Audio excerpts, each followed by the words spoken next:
Good morning from Sreemangal. শ্রীমঙ্গলের the best hotel and resort হচ্ছে grand Sultan and tea golf resort, which is a 5 star. তো আমরাও চলে গিয়েছিলাম সেখানে 1 নাইট স্টের জন্য।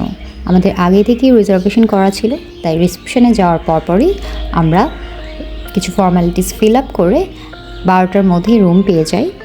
এখানে অ্যাকচুয়ালি চেকিংয়ের টাইম হচ্ছে 2টা এবং চেক আউটের টাইম হচ্ছে 12টা, কিন্তু আমাদের যেহেতু রুম খালি ছিল এবং সব রেডি ছিল, তাই আমরা আগেই চেকিং করে ফেলতে পারি।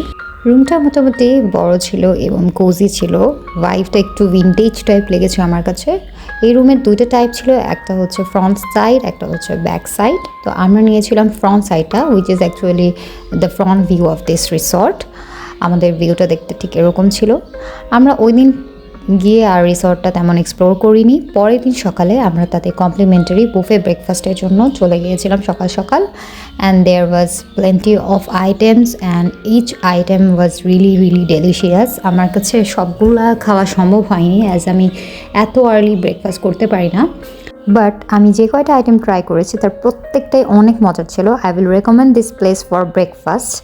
এই আইটেমটা ছিল হচ্ছে ডাম্পলিং স্যুপ, যেটা খুবই রিফ্রেশিং, খুবই সুদিং টাইপের একটা ফ্লেভার ছিল আমার কাছে। অ্যান্ড এখানে বাংলা টাইপেরও কিছু খাবার ছিল, পরোটা, মুরগির রেজালা, সবজি, ভাজি। এরপরে এছাড়া পাস্তাও ছিল। পাস্তাটাও আমার কাছে খুবই টেস্টি লেগেছে। অ্যান্ড কিছু উইংস এগুলোও ছিল। সবখান থেকে আমি একটু করে টেস্ট করেছি, বাট কেউ যদি খেতে পারে তার কাছে অবশ্যই মজা লাগবে।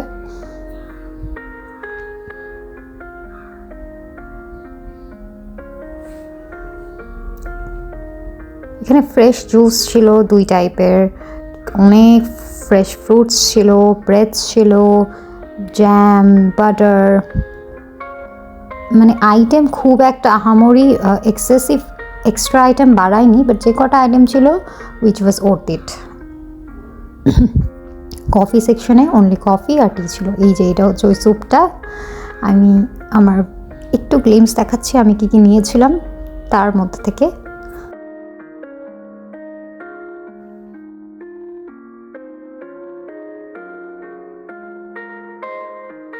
ব্রেকফাস্ট শেষ করে আমরা চলে গিয়েছিলাম আউটডোর ভিউটা এক্সপ্লোর করার জন্য, এবং ওদের আউটডোর ভিউটা এত কাম অ্যান্ড পিসফুল ছিল। সকাল সকাল এই ওয়েদারটা এনজয় করতে খুব ভালো লাগছিল। আর তাদের ভিউ তো বলার বাইরে। ওদের প্লেসগুলো বিভিন্ন ভাগে সেকশনে ডিভাইড করা আছে, যেমন এই পার্টটা ছিল ওয়াকওয়ে, আরেক সাইড ছিল গলফ ক্লাব, আর এই পার্টটা ছিল হচ্ছে প্লে গ্রাউন্ড। তো গলফ ক্লাবে যারা শুধু গলফ খেলতে পারবে তারাই শুধু এন্ট্রি করতে পারবে। যেহেতু আগের রাতে বৃষ্টি ছিল আর সকাল সকাল তেমন বৃষ্টি ছিল না, তো একটা ঠান্ডা ওয়েদার ছিল। আমরা সকালবেলা এনজয় করার পর রাতের বেলাও বের হয়ে যাই রাতের ভিউটা এনজয় করার জন্য, এবং রাতে আবার সেই ঝিরিঝিরি বৃষ্টি পড়ছিল, যেটা আরেকটা ডিফারেন্ট আমাদেরকে এক্সপিরিয়েন্স দিয়েছে। তো পর্যটক তেমন ছিলই না, বলতে গেলে কেউই ছিল না, শুধু আমরা দুজন ছিলাম। এবং রাতের ভিউটা অনেক সুন্দর। এই সাইডটা হচ্ছে তাদের ব্যাক সাইডটা, যেখানে হচ্ছে সুইমিং পুল আছে, জাকুজি আছে। সুইমিংয়ের টাইম হচ্ছে রাত 9টা পর্যন্ত। তো আমরা এরকম 9টার পরেই গিয়েছিলাম, তো মানুষ তেমন একটা ছিল না। অ্যান্ড রাতের ভিউ সকালের ভিউ থেকে totally different, which is actually enjoyable. এখানে আমরা কিছুক্ষণ টাইম স্পেন্ড করি, কারণ মানুষ তেমন কেউ ছিল না, তাই দুজন মিলে এখানে টাইম স্পেন্ড করতে ভালোই লাগছিল। And the weather was also nice. Overall grand সুলতানের এক্সপিরিয়েন্স ওয়াজ রিয়েলি নাইস। আমি এটাকে I will never recommend this place to come again and again, but you can come at least once if you want. That's it. Thank you for watching. Tata.